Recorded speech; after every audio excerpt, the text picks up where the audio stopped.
income statement. Okay, so our income statement, and as you know, has two sections. It has our revenue, our income statements. Actually, a third section. The end is going to be our net assets, right?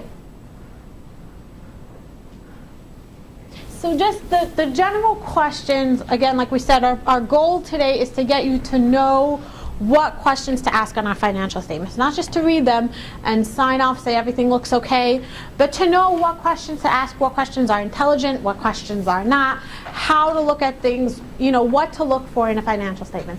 So when you look at your income, your revenue, the first thing you want to look at is how much of the revenue is self-earned and how much is contributed, right?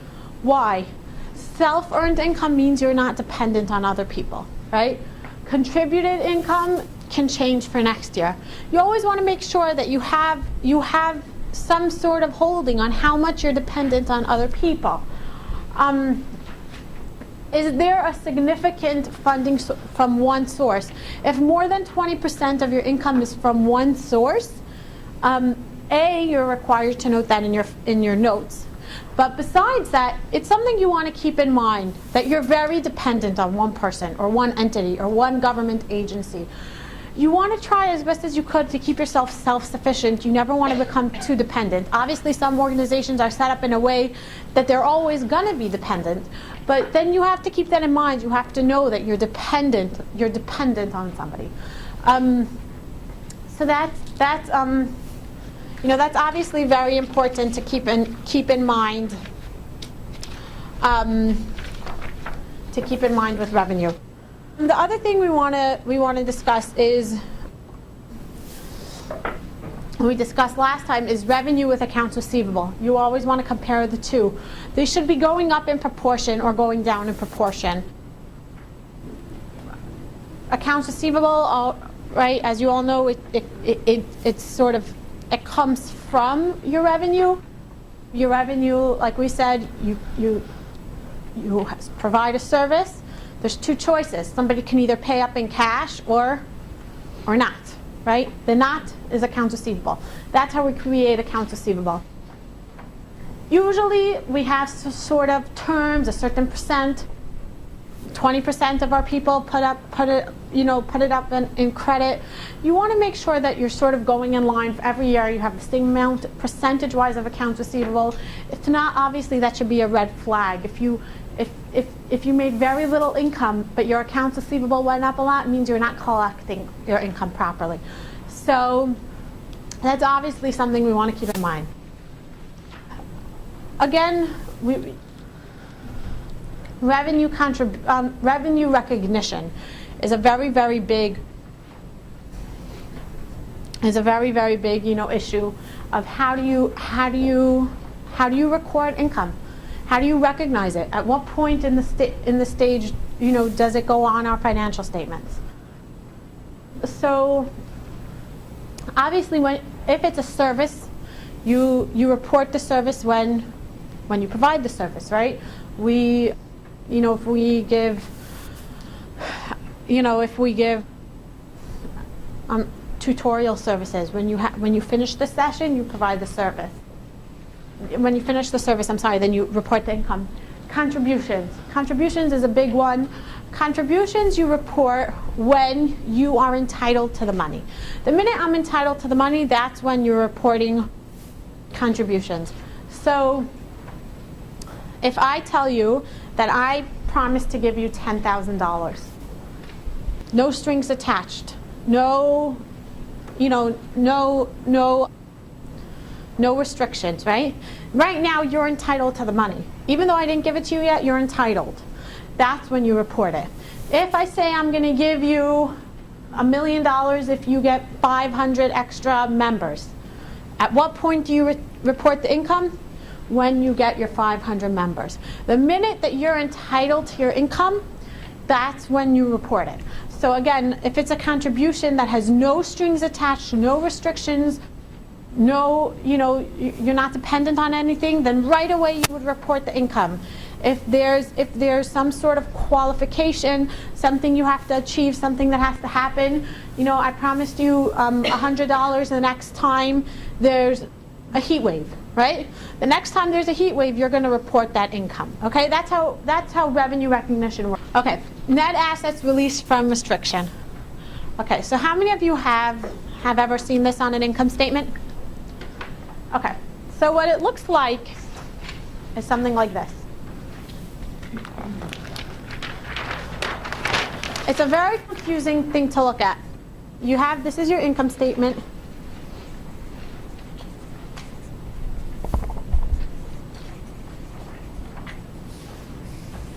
And what you would have over here is you would have 3 columns in your income statement. You would have an unrestricted, a temporarily restricted, and a permanently restricted. Okay? You have 3 columns. And then at the end, obviously, is going to be a total. Your income statement would have something like here, you would have contributions, which is going to have a number here, right? Maybe a number here. You're going to have interest income. You might have a number here.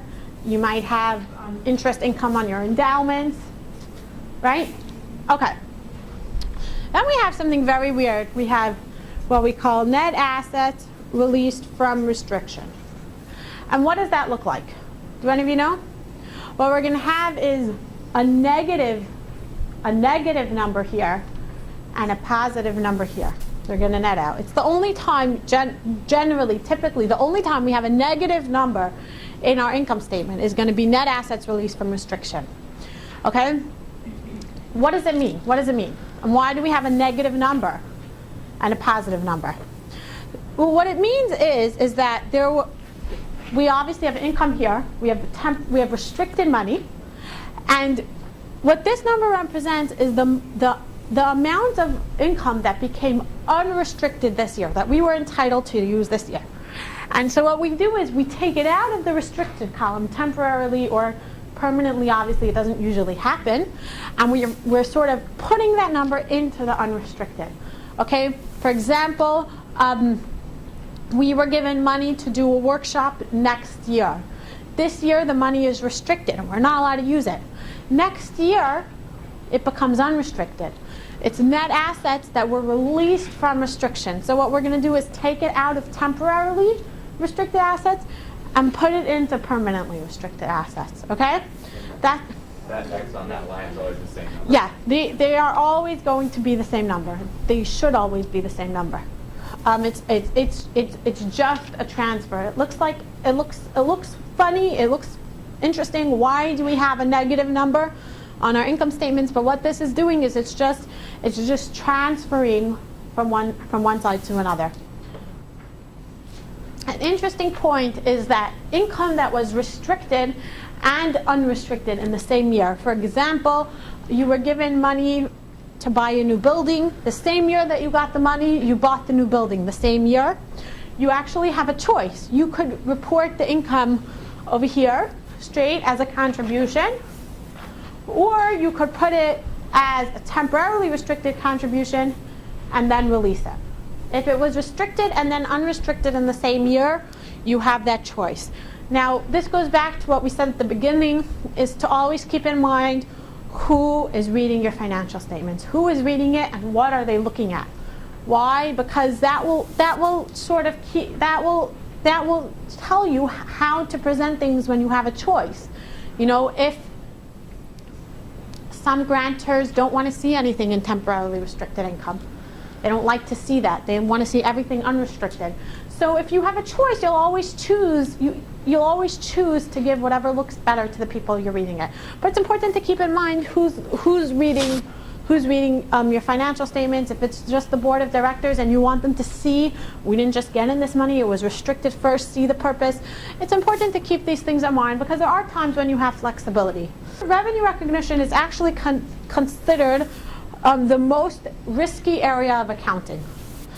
Contributions are defined, what are they? An unconditional promise to give. If something has a condition, it's not reported yet as a contribution.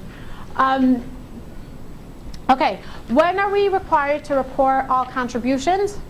The minute somebody says they're going to give it to us, which is, again, what we discussed last time. It's very important to have this sort of communication between whoever's going out and speaking to the funders and the accounting department. You know, if you have a membership development person who's going out and speaking to different funders but never communicates with the accounting person, accounting doesn't know to report all these contributions that somebody promised. Right? Nobody in accounting can do miracles. If they don't know the information, they can't report it.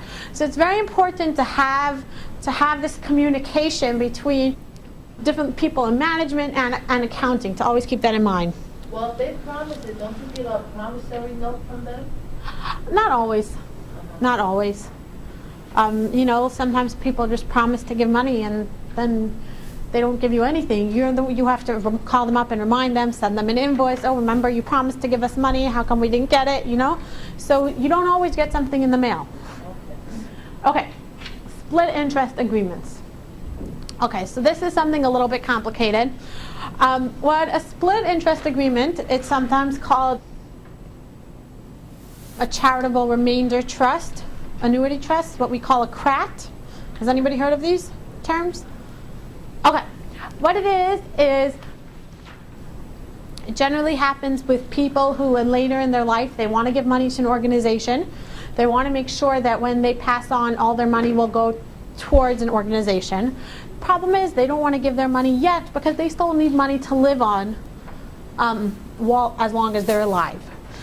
So what they do is they very often set this up called either a split interest agreement or a charitable remainder annuity trust. What it is they give the money to the organization to hold. They say, here's $1 million, you can hold it. But as long as I'm alive, you have to pay me X amount. The interest, living expenses, as long as I'm alive, you have to pay me money. And then the minute I die, you can keep the rest of the money. Okay? Have any of you ever heard of this? Okay. So that's what we call split interest agreements. So it's reported obviously as an asset and a liability. You have the money, but it's a liability. You're not entitled to the money yet. Even though I physically have this cash, it's not mine yet until this person passes away. And then it's also every month, every year, whatever, you have to pay out to this person. So the question becomes, how do we report the income? When somebody gives me this split interest agreement, this charitable remainder trust, how do I report the income? What is it? Is it income for me yet? So without getting into the very, very complicated details of this, the way we report it is on the present value of this lump sum, right? So they're going to give us $1 million. What's the present value, and how many years do we use to determine the present values? We use what we call the life expectancy. How long do we expect them to live? Now, the life expectancy is not something we make up. It's the United States government comes out with tables every year of if you're female and 86, we expect you to live 2.3 years. It's federally regulated numbers. We don't just make them up. Again, it's something that is a little bit complicated. There's what we call the lead interest and the remainder interest. Again, the lead interest is what belongs to the donor, is what they're going to get each month, and the remainder interest is the entire lump sum that's going to be left for the organization when they pass away. Again, it's a little bit complicated. If none of you ran into this, if none of you have anything like this, maybe we'll just pass on. Has anybody seen this? You have. Do you actually have split interest agreements? Okay, and how do you value them? The present value of the life expectancy, which obviously the life expectancy is something you have to look up each year. I've been to organizations, one in particular, where they had a split interest agreement, and they are valuing it at the present value of the life expectancy. And I remember I was doing this audit and I asked the controller, I said, okay, well, how old is this individual that you, that donated it to you? And she said, well, I don't know. I don't know how old she is. Well, if you don't know how old she is, how do you value the life expectancy?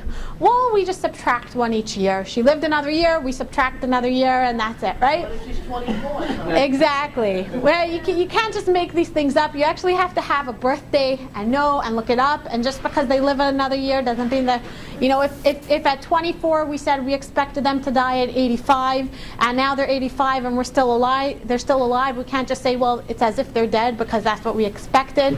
You have to actually know this information, look it up, speak to the donor. It's really important to have the documentation for something like this. Okay, good. Okay, donated goods and services. Okay, so obviously donated goods and services have to be recorded. Why do they have to be recorded? Because we want to know what the value is in case next year we don't, right? If we don't record them, then it's not a fair representation of what our income and expenses are for the year. Because let's say this year somebody donated all our office supplies for us. If we don't record that, we're not going to know that next year, oh, we should really account for office supplies. What if we don't get the donation? How much is it? So it's important, besides the fact that you're federally required to list donations, it's important to record donations. Like we said, for anybody who was here last week, the value always has to be determined by the donor. Why by the donor? Because they're reporting it to the IRS. You always want to match what they're reporting. Again, volunteer hours do not count. We don't report them in the income statement. Now, a lot of people had a problem with that because very often a very big source of their income is the fact that they're getting free salary from volunteers. That's so much of their what we would call income. It's free expenses for them. And they basically complain saying, well, if you don't let us report volunteer hours, you're cutting our income in half. How do we show funders how, that we're so effective with running our organization? What we want to do is show the fact that we're getting free salaries as income because we're really not paying for that, and that shows how effective we are. So what they came out with, and it's not a great compromise, but they basically said, well, you can't record it in the financial statements, but you can put it in the notes.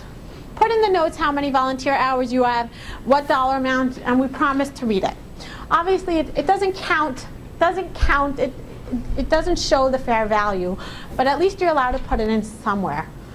Special events. How many of you have special events in your organization? An annual fundraiser? Okay. So obviously, the way we like to keep track of it is how we obviously keep track of our expenses, and then we keep track of all our money that we got for our event, right? So for example, we have an annual dinner. We charge $500 a couple to come to our annual dinner. We have 10 couples. We say we raised $5,000, right? Okay. Problem is that we're not allowed to report it like that. What happens is the way that the reason for that is that if we reported it as income for our special event, the donors would not be allowed to get a tax deduction for it. They were not allowed to get a tax deduction for it. How many of them would show up? None. Very good. Nobody. Nobody's showing up if they can't get a tax deduction for it. So how do we, in order for them to get a tax deduction, it has to be a contribution, right? How do we make it look like a contribution? This is actually what you're required to do. What you do is, the first thing we have to determine is the cost. How much does it cost us for the event? The immediate benefit that they're getting. Even though they're giving us $500, they're getting some sort of benefit. What are they getting? Right, free dinner. They're getting dinner. They're getting dinner, maybe they're getting some entertainment. So the first thing we have to do is value the benefit that they're getting. if the catering is costing us $25 a person, they're getting that benefit, not us. They're getting the dinner. So the first thing, again, we said we'll make it $500 a person, not a couple. That's easier. And we value the catering. So let's say their meal is how much? $25. We have some sort of entertainer.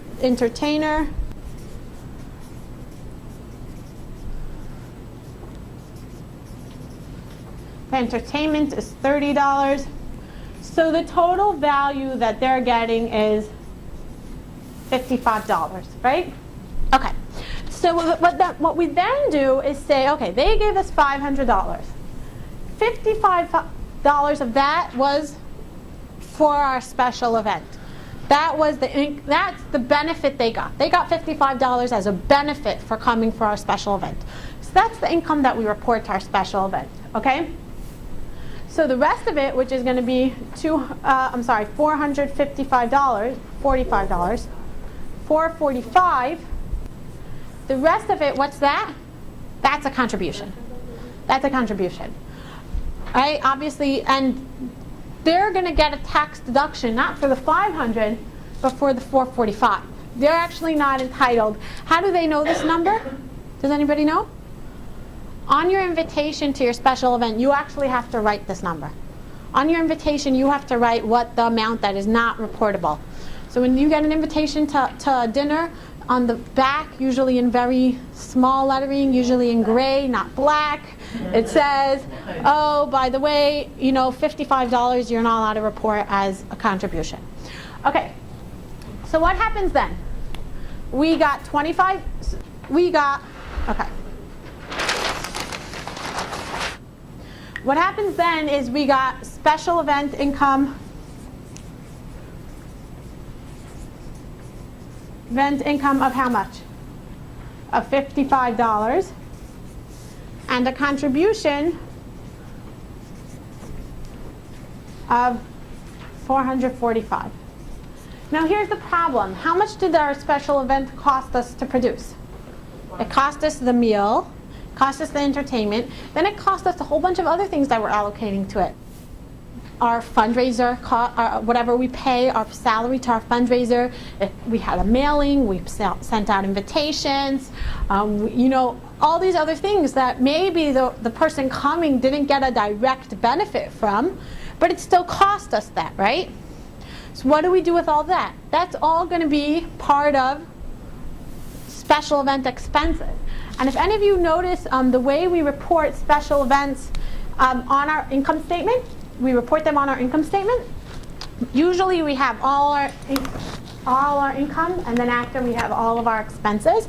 Special events look like this. We have special events. We have our income, right? We're going to have the $55. Then we have less the direct expenses. And then we have a total amount. The total dollar is reported on, the net of the two is going to be reported on our income statement. Now what happens here is that usually our direct expenses are actually higher than the income we receive, because our direct expenses are going to be the meal, the entertainment, the mailing, all these other things. So we're going to have less direct expenses of $70, right? So what does it look like? It looks like we lost $15, right? It's going to be a negative $15 on our income statement. Does everybody see that? So there's actually nothing to do about it. That's what happens. Special events are generally, it looks like negative income. It almost always looks like we lost money on our annual dinner, on our special event. It always looks like we lost money on our financial statements. So I'm reading the financial statements and I see we lost money. Okay, I know that that's not really true. We didn't really lose money. How do I know how much money we really made from the special events? Does anyone know? What? Very good, very good. Where do we get that information from? The notes. The notes. We have to go to the notes on contributions. We're going to go back to the balance sheet, go back to our contributions, and look at the notes. The notes is going to tell us how much of our contributions were from the special events and how much of it was from everything else. So you're going to go back and you're going to add the special event income, and then you're going to add to that the contributions from a special event, which are recorded in the notes to your balance sheet. And that's going to tell you the real amount of money that you raised in the special event. Okay? Does that make any sense? Okay, anybody have questions on that? Yes. Suppose you had donations for, let's say, for entertainment, also in addition to, you had someone pay the $500, but also you had donations. That it was sponsored. Yeah. You mean? Okay, so you would still report it as an expense, and then it would be what we call an in-kind contribution. Okay. An in-kind contribution is something that we got a contribution, we had an income and an expense for the same amount. It was used up within the same period of time. It's very usually donated services. And we would report, it still would be an expense, even though we're not actually paying for it, it is an expense, but we report it as what we call an in-kind contribution, whereas, we got an income, a donation, and an expense for the same amount. Okay? Any other questions on this? This is something that throws a lot of people off. They look at their financial statements. How come we're losing money every year on our special event? Now, very often you are losing money on your special event, okay? Most people don't make money the first time, the second time. They don't make enough money to justify it. That could very well be. But just because it doesn't look like you're making money on your financial statements doesn't mean that you're really not. Okay, now some of you will run into a situation, probably not, where you don't record it like this on your financial statements. On your 990, it's for sure reported like this. So that's why 90% of you do report it like this on your financial statements. Once in a while, you come across people who don't. Let's move on to the statement of functional expenses. Okay. A statement of functional expenses, again, is something that only nonprofits are required to report. Actually, about 95% of nonprofits are required to report. Is there anybody here who does not report a statement of functional expenses? Okay, then we won't go into that. What we call voluntary health and welfare organizations, which is a very complicated term, which basically encompasses 95% of nonprofits. Those are the people required to report functional expenses. Okay. So a statement of functional expenses requires that we report expenses by two ways. One is what we call by function. Function meaning we have program, right? Anybody remember what comes after? Program, management, and fundraising. Very good. Those are our three purpose function calculations. And then you're also required to record your expenses by natural classification. What do we mean by natural classification? Anybody know? Okay, what we mean by natural classification is every line item depending on what type of expense they are. So we will have salaries, we'll have travel expenses, we'll have anything else? Supplies. What? Supplies. Very good. Okay. Supplies, rent, utility, right. Okay. So this is what a statement of functional expenses look like. It should be a grid. You shall have over here program, management, and fundraising. And down here, your different, what we call natural classification. Okay? Again, I just wanted to reiterate to those of you who were not here last time, if we break down our programs into different programs, it's important that your programs should follow what you're reporting on your 990. I gave out, there should be a copy, a photocopy, 2 pages of your 990. I'm going to say it again, even for those of you who are here, because it's so important. On your 990, you are required to report each program. You're required to report 3 things for each program. A description of what the program is, your revenues for that program, and your expenses for that program. Now, most people just fill out quickly 2 programs because they're filling out their tax return. They don't really have enough information. The accountant doesn't really know what's going on. And usually these programs don't match your real programs, don't match what you're really reporting, the revenue and the expense for each program. And the problem is if it's not matching what you're reporting on your financial statements, your different programs, that means that these numbers here are made up and they're not going to match your financial statements. Okay? It means that either somebody's making up the number or somebody's spending a lot of time looking into it. And when the IRS comes down, they're also going to spend a lot of time looking into it. So you really, really want to make sure that before you divide up, you can have program A, B, C, take out your 990, look at your programs. If you don't like how your programs are reported on your 990, you could change that. Call your accountant, say, I want to change how my programs are reported next year. It's not a big deal to do. You could change it anytime. Just, make sure that you're matching that. Make sure that your programs are matching.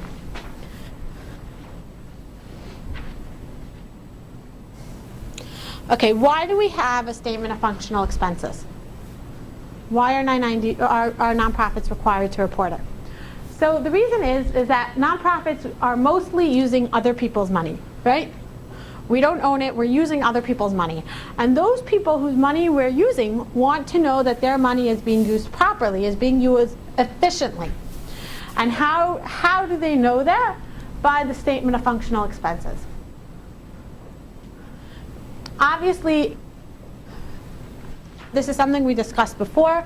We want to have most of our money in program.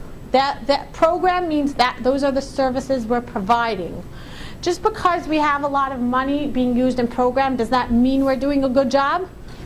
Not necessarily, but it's the only way for people to see it in numbers. When people are looking at the financial statements, the only way they could see whether you're doing a good job or not is how much is spent on program. That's the only way they have to view it. And nonprofit organizations are not allowed to have less than 70% of their expenses in program. So this part has to be greater than 70%. You try to get it greater than 75%. That's what we try to do. These two together can never be less than 25%, but I'm going to say 20 because once you get close to 25, you're already really risking. What if one number changes last minute? Okay? Okay, so that's the purpose of the statement of functional expenses. Again, we discussed it's divided into three categories. Program means that we're using it to fulfill the purpose of the organization. Management is the cost of management, record keeping, our manager, the office expenses, those are general management things. And fundraising is the cost of raising new income, the cost of going after grants. That's actually, a lot of people think that, the cost of getting the grant goes towards that grant. We send somebody up to meet you with the grantor, well, that's the cost of the grant. No, that's not. That's a fundraising cost. Any money that you put towards getting more money, that's not a program expense. That's a fundraising expense.